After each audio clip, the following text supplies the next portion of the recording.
오늘 우리에게 주실 하나님 말씀은 사도행전 20장 35절 말씀입니다. 같이 읽겠습니다. 범사에 여러분에게 모범을 보여준 바와 같이 수고하여 약한 사람을 돕고 또 주 예수께서 친히 말씀하신 바 주는 것이 받는 것보다 복이 있다 하심을 기억하여야 할지니라. 아멘. 평양 감사도 자기 하기 싫으면 그만이라는 말이 있습니다. 아무리 사람들이 좋아하는 직장 또 뭐 성공했다는 말 듣기 좋은 것이지만 그것보다도 더 중요한 것은 저는 행복한 사람이 되라고 말하고 싶습니다. 내일이 아니라고 그럴 것 같습니까? 그렇지 않아요. 제 아들도 그런 고민을 가지고 직장 이야기를 했을 때 사람들이 왜 그 직장을 계속 다니지 않냐고, 그 얼마나 좋은 직장인데 이런 말을 했을 때 저는 제 아들이 그 직장을 계속 평생을 다닌다고 생각하니까 행복하지 않다고 그러더라고요. 그래서 즉시 저는 그랬어요. 네가 안 행복하다면 안 해도 된다. 그랬더니 다음 날 사표를 내버리더라고요. 저는 그렇습니다. 행복한 게 더 먼저라고 생각을 합니다. 성공했다는 말 듣기보다는 행복한 사람이 되었으면 좋겠습니다. 여러분도 행복한 사람이 되기를 주의 이름으로 축복합니다. 오늘 본문 후반절에 보니까 주 예수께서 친히 말씀하신 바 주는 것이 받는 것보다 복이 있다 하심을 기억하여야 할지니라.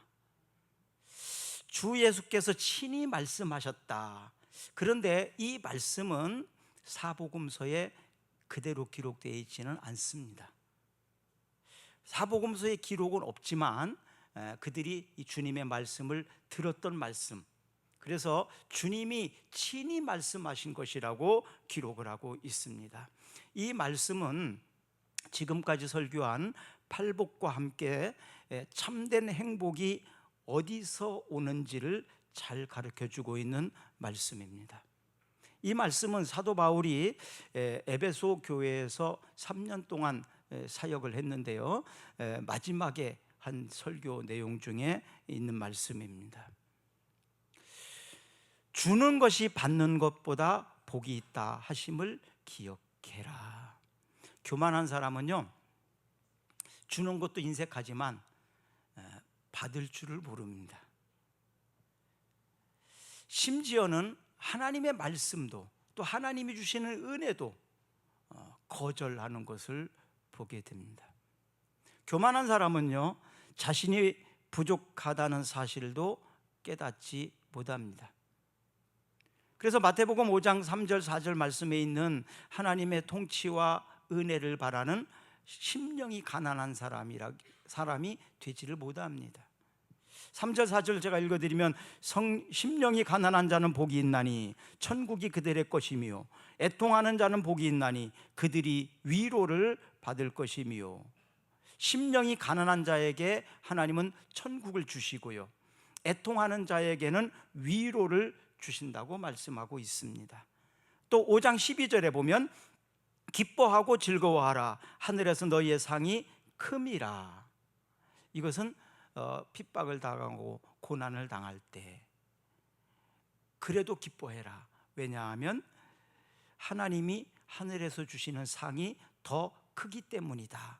그리고 선지자들도 이와 같이 다 고난과 핍박을 다 견뎌냈다, 이렇게 말씀하고 있습니다.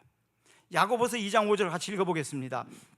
내 사랑하는 형제들아 들을지어다. 하나님이 세상에서 가난한 자를 택하사 믿음에 부요하게 하시고 또 자기를 사랑하는 자들에게 약속하신 나라를 상속으로 받게 하지 아니하겠느냐.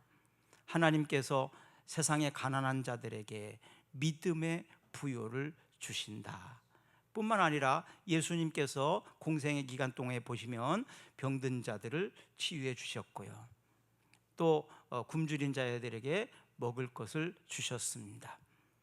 귀신 들려 자유롭지 못한 사람들에게는 자유를 주셨습니다. 마음이 공허하고 힘든 자들에게는 마음의 넉넉함과 부유함을 또한 주셨습니다. 또 그들에게 약속하기를 하나님의 나라를 상속받는 자들이라고 약속의 말씀을 주셨습니다. 요한계시록 21장 7절에 보면 이기는 자는 이것들을 상속으로 받으리니 나는 그의 하나님이 되고 그는 내 아들이 되리라. 누구에게? 이기는 자들에게 그의 하나님이 되고 하나님의 아들이 되는 권세를 주셨다. 세상에서 힘들고 어렵지만 믿음으로 견뎌내시기를 바랍니다. 믿음으로 견뎌낸다는 것이 싸움과 같아요. 싸우면은 이겨야 됩니다. 그렇죠? 싸움에서는 이겨야 됩니다. 이기는 자들에게 바로 하나님의 아들이 되는 권세, 하나님의 나라에 들어가는 권세가 있다. 그래서 믿음으로 끝까지 승리하시고 견뎌내시고, 그래서 믿음의 상속을 또 하나님에 들어가는, 나라에 들어가는 우리 kum사랑교회 모든 성도들이 되시기를 주님의 이름으로 축복합니다. 이 모든 것들이 하나님께서 은혜로 주시는 선물들이었다. 그럼 하나님이 주시는 선물을 받는 것은 기쁨이고 행복합니다. 받을 때 행복하잖아요. 받을 때 좋지 않습니까? 또 이렇게 받아본 사람이 줄 줄도 알아요. 사랑을 많이 받은 사람들은 사랑을 줄 줄 알아요. 그렇기 때문에 받는 것도 할 수 있어야 됩니다. 받는 것을 거절하는 사람을 보면 나는 받지 않을 거라고, 너의 도움이 필요 없다고, 이런 사람들을 보면 교만한 사람들이에요. 뿐만 아니라 줄 줄을 모릅니다. 또 주었을 때에는 그거에 대한 대가를 요구하는 경우가 많습니다. 이런 것을 우리는 뇌물이라고 그럽니다. 뇌물은요, 거저 주는 것이 아니에요. 뇌물은 주었으면 반드시 대가를 요구하도록 되어 있습니다. 그래서 하나님께서는 우리에게 우리의 헌신이나 우리의 헌금이 자발적으로 즐겁게 해야 된다고 말합니다. 그것이 뇌물처럼 하면 안 된다고 말씀하십니다. 왜냐하면 뇌물처럼 하게 되면 어떤 대가를 요구하게 되거든요. 하나님께서 주시는 선물은 바로 이렇게 대가 없이, 그리고 받을 자격이 없는 사람에게 그렇게 주시는 것이 은혜다, 호의다, 이렇게 말하고 있습니다.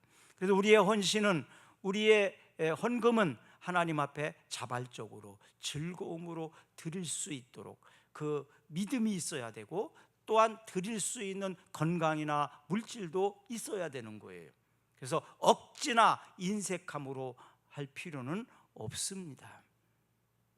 억지로 인색함으로 뇌물처럼 하게 되면 드린 후에 행복하지를 않습니다. 그러나 자발적으로 즐겁게 자원해서 이렇게 헌신하고 헌금할 때에는 드릴 때 행복해집니다. 여러분들의 헌신 생활이, 여러분들의 헌금 생활이 행복했으면 좋겠습니다. 혹시나 억지나 인색함으로나 그렇게 하지 말기를 바랍니다. 왜냐하면 저는 여러분들이 정말로 행복했으면 좋기 때문에 그렇습니다. 자, 그런데 하나님 앞에 우리가 드려야 됐는데, 또 받아야 되는 것이 있는데, 받는 것보다도 왜 드리는 것이, 나누는 것이 더 행복하다고 했는가, 이것입니다. 자, 여러분들은 받을 때 행복합니까? 아니면 줄 때 행복합니까? 어떤 사람은 받을 때가 더 행복한 사람이 있을 거예요. 어떤 사람은 줄 때 더 행복감을 느끼는 사람이 있을 것입니다. 왜 줄 수 있는 것이 더 행복할까? 줄 수 있다는 것은요, 있어야 줄 수 있습니다. 없으면 주고 싶어도 줄 수 없습니다. 줄 수 있으려면 있어야 됩니다. 뿐만 아니라 성숙해져야 됩니다. 성숙하지 않으면 주기가 쉽지 않습니다. 어린아이일수록 받으려고 합니다. 또 받는 것에 익숙합니다. 그런데 성숙하고 성장하게 되면 주는 것에서 가치와 보람을 느끼게 됩니다. 그래서 어른들은요, 부모들은 힘들고 어렵지만 열심히 돈을 벌고 땀을 흘리고 일하는 것은 아이들이 그것을 일한 대가를 가지고 용돈을 주고 먹이고 입히고 공부시키고 이런 것에서 가치와 보람을 느낍니다. 그렇기 때문에 힘들어도 견뎌냅니다. 근데 어린 아이들은 그런 곳에서 가치와 보람을 느끼지 못하는 거죠. 그래서 어른이 되었음에도 불구하고 줄 모르는 사람, 이기심에 빠져 있는 사람을 유아기적 고착에 빠진 사람 이렇게 말합니다. 유아기적 고착에 빠진 사람 이렇게 말합니다. 이런 사람들은 이기심을 극복하지 못한 사람이에요. 남에게 대접할 줄 모르고 남에게 줄 모르는 사람은 아직도 유아적인 사람, 유아기적인 사람이다. 나이는 먹었어도 어른이 되었어도 어린아이와 같다 이렇게 말할 수 있습니다. 고린도전서 13장 11절 한번 읽어봅니다. 내가 어렸을 때에는 말하는 것이 어린아이와 같고 깨닫는 것이 어린아이와 같고 생각하는 것이 어린아이와 같다가 장성한 사람이 되어서는 어린아이의 일을 버렸노라. 내가 어렸을 때에는 말하는 것이 어린아이와 같았다. 어린아이들이 말하는 습관 잘 아시죠? 어린아이들 금방 삐치기도 하고 금방 울기도 하고 욕심꾸러기처럼 어린아이 함부로 말하고 생각하지 않고 말하고 이런 것들이 어린아이들의 특징 아닙니까? 또 깨닫는 것도 어린아이와 같아. 이것은 자기 수준으로 알아듣는 거예요.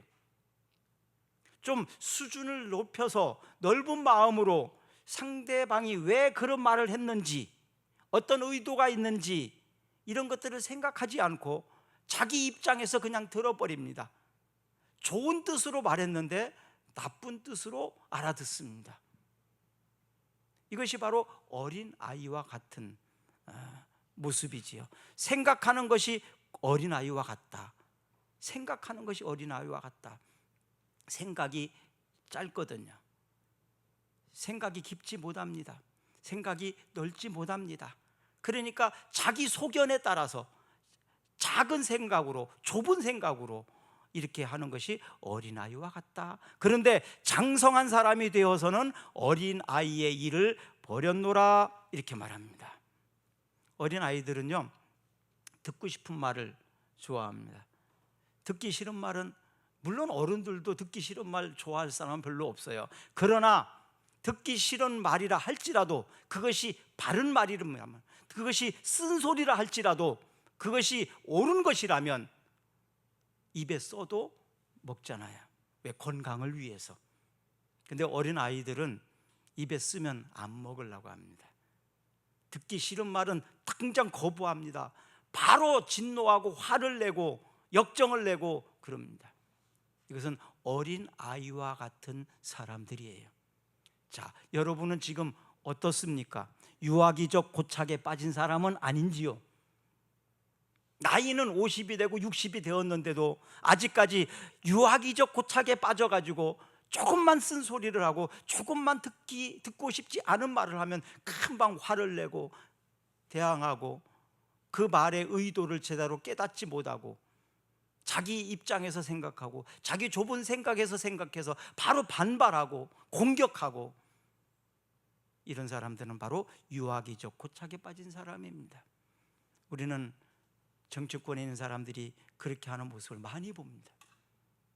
조금 싫은 소리를 하고 옳은 소리를 해도 금방 생각할 것도 없이 그냥 바로 튀어나와서 싸우고 그러는 모습을 참 많이 봅니다.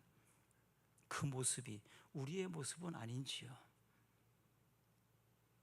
조금 싫은 소리를 들으면, 쓴 소리를 들으면 좀 생각해보고 내가 고쳐야 될 것이 있는지, 아니면 뭔가 잘못된 것이 있는지, 아니면 나에게 좋은 말을 통해서 나를 약을 먹는 것처럼 그런 것으로 준 것인지, 고견을 준 것인지 이런 생각은 못하고 즉시 화를 내는 모습이 바로 어린아이와 같은 모습으로 살고 있지는 않는지요?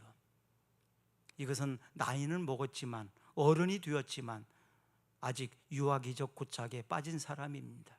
이기심을 극복하지 못한 사람, 아직 어른이 되지 못한 사람, 장성한 사람이 되지 못한 어린아이, 이렇게 말할 수 있습니다.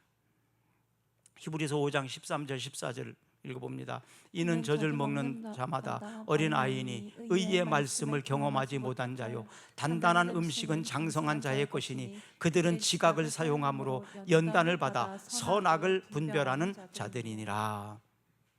의의 말씀을 경험하지 못한 사람, 하나님의 말씀을 경험하지 못한 사람, 하나님을 신뢰하지 못하는 사람, 하나님의 말씀을 믿지 못하는 사람은요, 자기가 해야 돼요. 그런데 하나님의 섭리를 믿고 하나님의 어떤 깊은 뜻이 있음을 알고 한 사람들은 참아내고 견뎌내고 말씀을 붙잡고 나아갑니다. 그런데 어린아이들은 그렇게 하지 않지요. 말씀의 경험이 없는 사람 역시 그렇게 합니다. 하나님 말씀과는 무관합니다. 하나님 없이 생각합니다. 성경적으로 생각하지 않습니다. 철저히 믿음은 가졌다고 하는 사람들이, 교회를 다닌다고 하는 사람들이, 예수님을 믿고 말씀을 믿는다고 하는 사람들이, 그들이 말하고 행동하는 것에는 철저히 세상적이라는 것이지요. 이것은 믿음적으로 어린 아이입니다. 아무리 교회를 오래 다녔어도, 교회에서 직분을 맡은 사람이라 할지라도 말씀으로 생각하지 않고 하나님의 뜻을 생각하지 않고 하나님이 무엇을 기뻐하시는지를 생각하지 않고 내 생각대로 세상적으로 행동하는 사람은 역시 믿음으로 보면 아주 어린 아이다라고 말할 수 있습니다. 받는 것은요, 일시적인 행복을 줍니다. 그러나 주는 것은 그 행복이 오래오래 갑니다. 이 사실을 아는 사람은 일시적인 행복보다 오래 행복하게 하는 주는 것에 초점이 맞춰져 있습니다. 실제로 그렇잖아요. 경험해 보셔서 아시지 않습니까? 받는 것은 잠시 기쁨이 있어요. 그런데 주었을 때는 그 기쁨이 훨씬 오래 갑니다. 그리고 참 잘했다라고 후에 생각을 하게 됩니다. 그런데 주올 수 있는 기회가 왔을 때 하지 못하게 되면 후회하게 되더라고요. 제 경험으로 보면 그래요. 내가 했어야 되는데 하지 못했을 때 후회하게 돼요. 할 걸. 지난주에 음식점을 갔었어요. 우리 이순도 권사님 좀 입맛이 없는 것 같고 그래서 식사로 가신다고 가자고 갔어요. 그곳에서 권사님, 이영애 집사님, 또 김용비 집사님을 만난 거예요, 식당에서. 근데 김용비 집사님 그날 생신이었거든요. 그래서 같이 밥 먹자고 하려고 갔는데 기회를 놓쳐버렸어요. 근데 그 식당에서 만났어요. 그래서 전사님이 김용비 집사님 생신이니까 밥값을 내드려야 될 것 같다고. 이렇게 하다가 어떻게 하다가 그냥 넘어가 버렸어요. 근데 일어나려고 보니까 오 권사님이 우리 밥값까지 다 내버렸더라고요.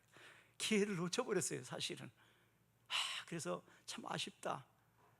마음이 살짝 들었을 때 얼른 해야 됐는데 하지 못한 것에 대한, 어쨌든 참 그 하나님의 은혜와 사랑이 있는 모습이 참 아름다웠는데요, 그런 것 같아요. 하고 싶은 마음이 들었을 때 빨리 안 하면 그 기회가 사라져 버립니다. 그러면 나중에 할 걸이라는 생각이 듭니다.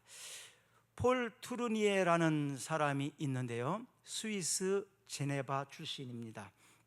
이 사람은 내과 의사였고요, 또 정신과 의사이기도 한데요, 내과 병원을 개원했는데 1932년도에 그 일명 옥스퍼드 그룹이라는 운동이 있었어요. 그때 그가 신앙생활에 전환점을 맞게 되고, 그리고 자신이 의학적 관점을 기독교적 관점으로 바라보게 되는 계기가 되었습니다. 그래서 그가 이제 환자들을 치료할 때 관심을 갖는 것이 의학적 소견으로만 보는 것이 아니고 그 사람의 마음, 생각, 또 고민, 걱정, 이런 것들을 들어주는 대화를 많이 하게 됩니다. 그러면서 그 환자의 걱정과 고민과 생각, 이런 것들이 실제적으로 신체적인 질병에 영향이 있다, 이렇게 정의를 내리게 됩니다. 실제로 청주에 가면요, 어떤 육거리에 가면 내과가 하나 있는데 그 병원은 예약이 안 됩니다. 사람이 얼마나 많은지. 그런데 제가 볼 때는 그렇게 잘 치료하는 것 같지는 않아요. 나이도 많이 드셨고 그런데 중요한 특징이 하나 있더라고요. 환자들하고 대화를 많이 해요. 밥은 드셨는지, 몸은 어떤지, 이런저런 사적인 이상한 그냥 일반적인 대화를 많이 해요. 꼭 치료에 관계도 없는 것 같은데도 그런 대화를 많이 하더라고요. 그러면서 환자들하고 소통을 많이 하더라고요. 그러니까 환자들이 그 의사를 좋아합니다. 그러면서 치료도 또 효과가 있다는 거예요. 왜? 환자들이 의사를 더 신뢰하거든요. 그래서 이순석 권사님도 청주에서 거기 다니던 병원인데 거기 가고 싶다고 거기 가고 싶다고. 자, 이 바로 폴 투르니에라는 사람이 이 분야에서 그 부분을 개척을 했던 사람입니다. 그래서 이 사람들의 문제가 하나님과의 관계에서 치료될 수 있다. 그리고 영향을 준다. 이렇게 해서 인격의학이라는 것을 창시하게 됩니다. 그리고 현대 심리학과 또 기독교를 통합시키는 일에, 공통점을 찾아내는 일에 이 사람이 많은 역할을 했던 사람이 바로 폴 투르니에라는 의사인데요. 이 사람이 이런 말을 했습니다. 선물을 주는 것은 사실상 다른 사람에게 주는 것이 아니라 자신에게 주는 거다. 선물을 주는 것은 내가 다른 사람에게 주는 것이 아니라 나 자신에게 주는 거다. 이렇게 말을 했습니다. 선물을 받을 때 기쁘고 행복하다고 그랬잖아요. 바로 자신에게 선물을 주는 거다. 그래서 선물을 받는 행복과 기쁨뿐만 아니라 주는 만족과 행복도 있다. 그래서 주는 사람이 되라고 이야기를 합니다. 이것이 건강하다고 말합니다. 줄 수 있는 사람이 되기를 축복합니다. 줄 수 있는 건강이 있기를 바랍니다. 줄 수 있는 돈이 있기를 바랍니다. 줄 수 있는 은사가 있기를 바랍니다. 주면서 사는 우리가 되었으면 좋겠습니다. 마가복음 10장 45절에 보니까 예수님은 인자가 온 것은 섬김을 받으려 함이 아니라 도리어 섬기려 하고 자기 목숨을 많은 사람의 대속물로 주려 함이니라. 예수님도 자기 목숨까지도 주려고 왔다. 섬김을 받으려고, 대접을 받으려고 오시지 않았다. 오히려 섬기려고 왔다. 그래서 예수님의 존재는 섬기는 일, 그리고 자기 목숨까지도 대속물로 주기 위해서 왔다라고 말씀하십니다. 하나님께서는요, 로마서 8장 32절 우리가 잘 아는 자기 아들을 아끼지 아니하시고 우리 모든 사람을 위하여 내주시니가 어찌 그 아들과 함께 모든 것을 우리에게 주시지 아니하겠느냐. 자기 아들까지도 주는 사람이 무엇을 못 주겠느냐 이 얘기입니다. 사실 가장 주기 어려운 게 아들입니다. 아들까지 줄 수 있는데 뭘 못 주겠느냐 그런 얘기입니다. 하나님의 사랑은 바로 이런 사랑입니다. 히브리서 1장 14절에 읽어보면 모든 천사들은 섬기는 영으로서 구원받은 상속자들을 위하여 섬기라고 보내심이 아니냐. 이 얘기는 무슨 얘기냐 하면 하나님의 자녀로 선택받은 사람에게는 천사를 보내셔서 섬길 수 있도록 하셨다, 그런 얘기입니다. 하나님께서는 여러분들을 선택하셨어요. 그러면 하나님께서 여러분들을 혼자 두지 아니하시고 천사를 붙여주셨어요. 그리고 그 천사가 여러분들을 섬기도록 하셨다 이 말입니다. 지금 천사를 보고 계십니까? 안 보입니까? 보이는 사람은 보입니다. 볼 수 있는 사람은 보입니다. 하나님께서 하나님의 백성, 하나님의 아들, 하나님의 딸들에게는 나를 섬기라고 하나님이 천사를 보내주셨어요. 우리가 얼마나 연약한 존재인지를 아시기 때문에, 우리가 얼마나 부족한 자인지를 아시기 때문에, 대통령이 되거나 그러면 경호원을 붙여주잖아요. 대통령뿐만 아니라 대통령 자녀에게까지 경호원을 붙여줍니다.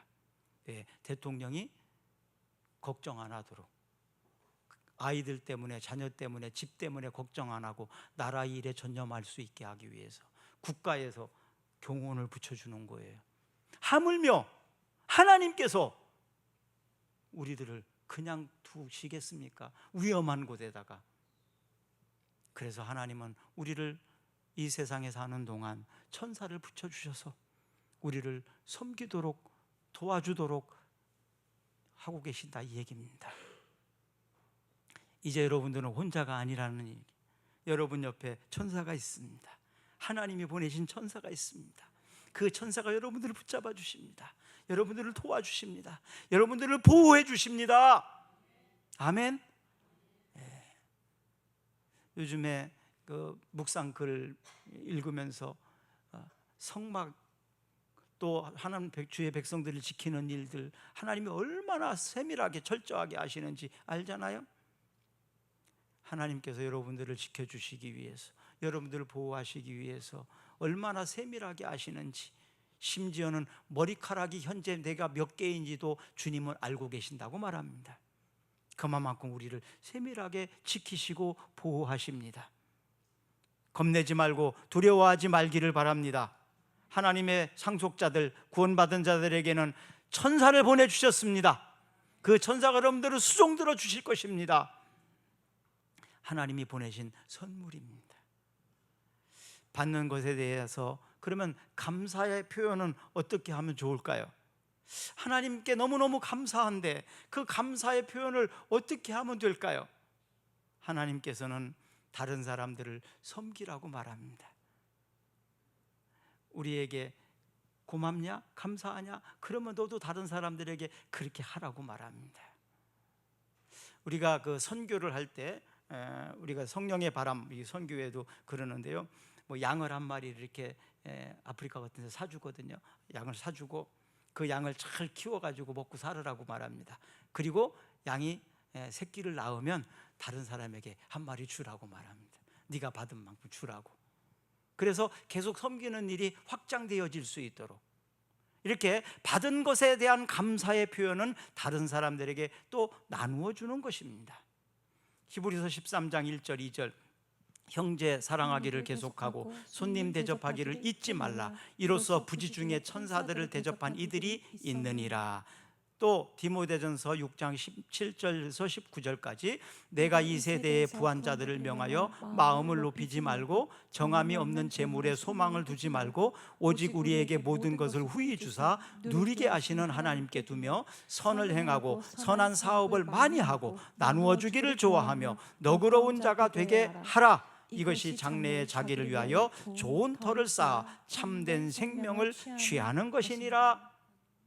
하나님께서 성도들에게 가르치기를, 이 세대의 부한 자들을 향하여 말하는데 마음을 높이지 마라, 정함이 없는 재물에 소망을 두지 말라, 그리고 하나님이 주시는 것을 누려라, 그리고 소망을 하나님께 둬라, 또 선한 사업을 많이 해라, 좋은 일을 많이 해라, 그리고 나누어 주기를 좋아하고 너그러운 자가 되게 하라, 이렇게 가르치고 있습니다. 너그러운 자가 되게 하라. 자, 어린아이는 너그럽기가 어렵습니다. 성숙해질 때, 어른스러워진다는 것은 너그러움이 있습니다. 이제는 좀 성숙해질 만큼 신앙생활도 하지 않았습니까? 이제는 좀 나이도 좀 먹었지 않아요? 언제까지 어린아이처럼 그렇게 하시렵니까? 좀 너그럽게 사십시다. 마음을 좀 넓게 가지십시다. 왜냐하면 그것이 행복이에요. 마음을 좁게 먹으면, 너그럽지 못하면 행복이 안 와요. 행복하기 쉽습니까? 너그러운 마음을 가지세요. 행복하기를 원하십니까? 선한 사업을 많이 하세요. 행복하기를 원하십니까? 나누어 주세요. 이것이 행복입니다. 마태복음 25장 40절. 임금이 대답하여 이르시되 내가 진실로 너희에게 이르노니 너희가 여기 내 형제 중에 지극히 작은 자 하나에게 한 것이 곧 내게 한 것이니라. 이 사람에게 한 것이 곧 내게 한 것이라. 자, 이것에는요 두 가지가 있을 수, 두 가지로 생각할 수 있어요. 이 사람에게 선을 행하면 이 사람이 하게 한 것이 주님께 한 것이에요. 내가 주님께 선한 일을 한 거예요. 근데 이 사람에게 악한 일을 했어요. 그럼 내가 주님께 악한 일을 한 거예요. 그래서 사람들을 대할 때 사람에게 하듯 하지 말고 주님께 하듯 하라. 이것이 주님의 말씀이었습니다. 주님이라면, 주님께 그렇게 한다면 그렇게 하시겠습니까? 함부로 하시겠습니까? 그렇게 알지 못하죠. 요즘에는 모든 질서가 다 깨진 것 같아요. 20대 30대 사람이 60대 70대 사람들에게 삿대질하고 막 소리치고 욕하고 막 그래요. 참 어디서 배운 것인지. 여러분, 어린아이라 할지라도 주님께 대하듯이 하라는 것입니다. 이것이 성경입니다. 어린아이라 할지라도, 하찮은 사람이라 할지라도 주님께 대하듯이 귀하게, 소중하게, 함부로 하지 마라, 그런 얘기입니다. 주님께 하듯 하고 있습니까? 주님께 하듯. 주님께 함부로 하는 적은 없으십니까? 무시한 적은 없으십니까? 마태복음 23장 5절에서 7절까지 읽어봅니다. 그들의 모든 행위를 사람에게 보이고자 하나니 곧 그 경문띠를 넓게 하여 옷수를 길게 하고 잔치의 윗자리와 회당의 높은 자리와 시장에서 문안 받는 것과 사람에게 랍비라 칭함을 받는 것을 좋아하느니라. 누굽니까 이 사람들이? 바리사인과 서기관들, 당시의 유대 지도자들입니다. 그들이 유대 종교 지도자들이기도 했습니다. 그들이 사람에게 보이려고 하고 또 잔치 자리나 회당이 있으면 높은 자리에 앉으려고 그러고 시장이나 어디에 사람 만나면 문안 받으려고, 인사 받으려고 하고 사람들에게 선생님이라는 칭호를 받으려고 하고 먼저 인사하지 않아요. 내가 왜 먼저 인사해? 저 사람이 나한테 인사하면 내가 받아야지. 마치 군대에서 누가 먼저 격려하죠? 지위가 낮은 사람이 윗사람한테 격려를 하면 윗사람은 격려받고, 또 윗사람이 손을 내리면 격려 먼저 한 사람은 손 내리고, 이런 게 좀 우리가 배워온 일이에요. 그런데 성경은 그렇게 가르치지 않습니다. 먼저 본 사람이 인사해라. 오히려 높은 사람이, 오히려 큰 사람이 작은 사람을 섬길 수 있는 것은 아니냐. 섬기는 자가 오히려 큰 자라고 말합니다. 먼저 인사 안 했다고 화내지 마세요. 먼저 인사하세요. 먼저 대접하세요. 이것이 행복이라고 가르쳐 줍니다. 마태복음 23장 11절 12절 너희 중에 큰 자는 너희를 섬기는 자가 되어야 하리라. 누구든지 자기를 높이는 자는 낮아지고 누구든지 자기를 낮추는 자는 높아지리라. 그래서 하나님의 사람은요, 섬기는 일을 좋아합니다. 하나님은요, 주는 자를 기뻐하십니다. 요한복음 8장 29절 나를 보내신 이가 나와 함께 하시는도다. 나는 항상 그가 기뻐하는 일을 행함으로 나를 혼자 두지 아니하셨느니라. 나를 보내신 이가 나와 함께 하시는도다. 내가 항상 하나님이 기뻐하시는 일을 행하니까 하나님은 나를 혼자 두지 아니하신다고 이렇게 말하고 있습니다.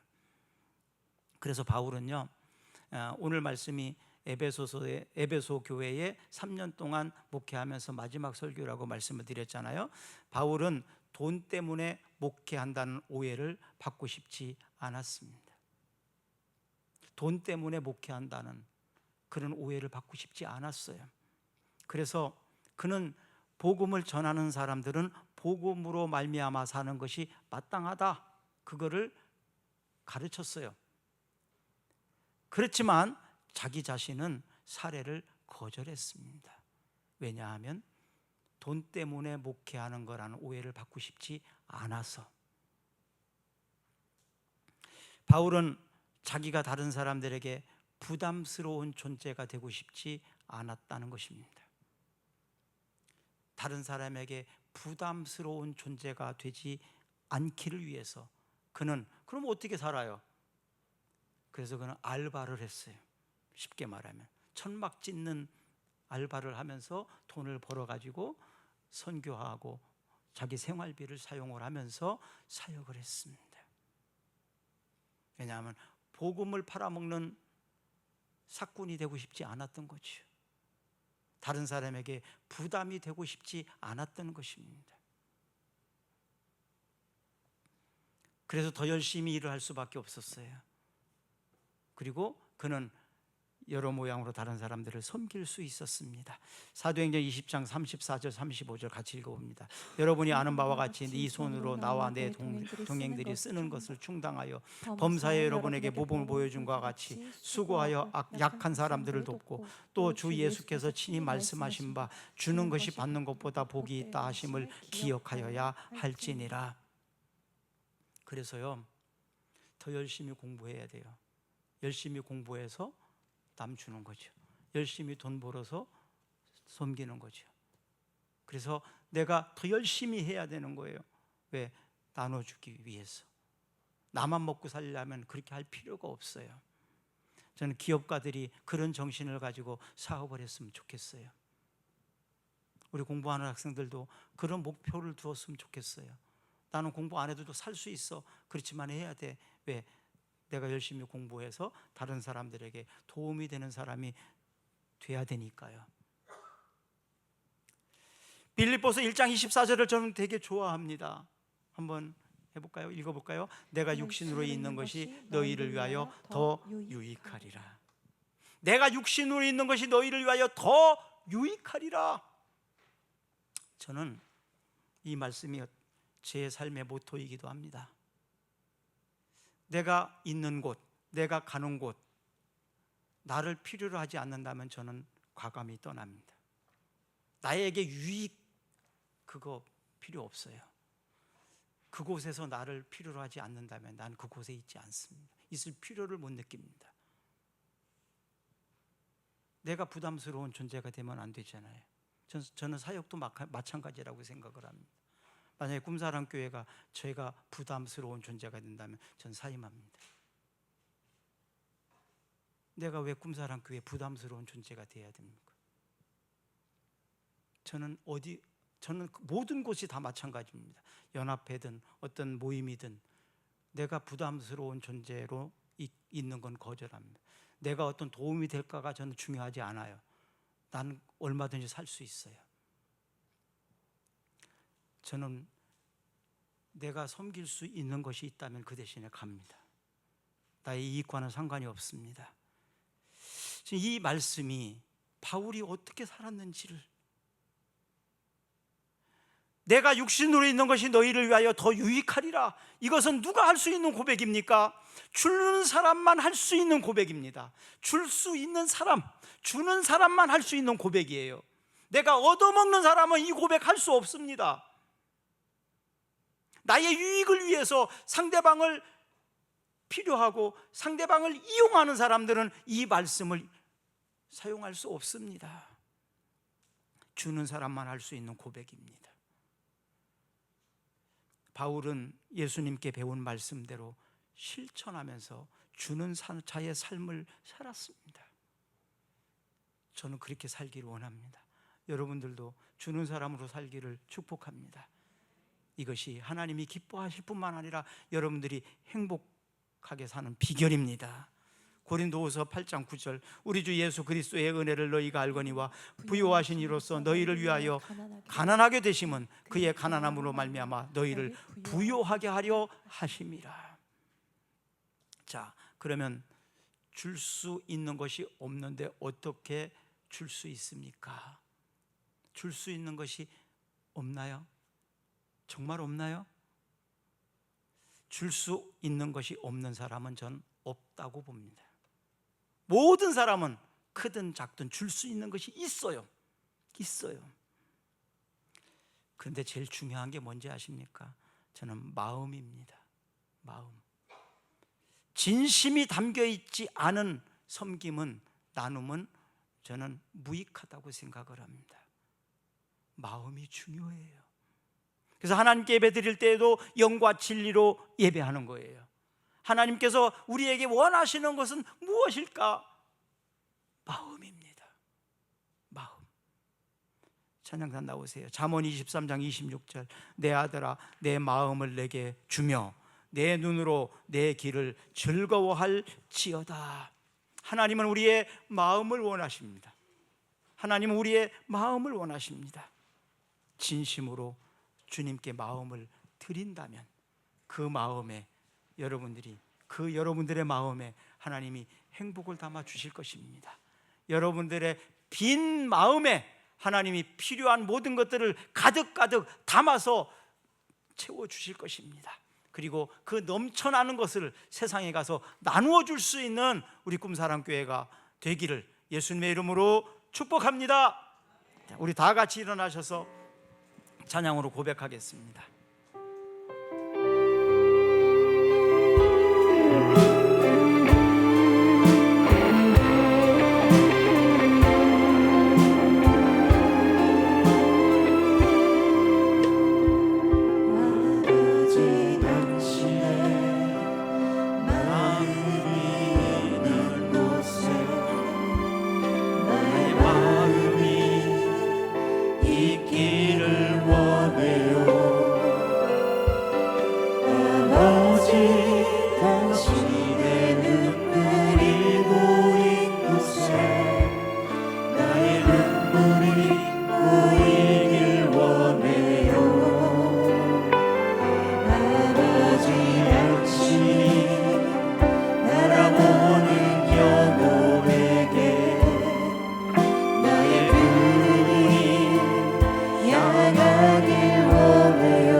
아버지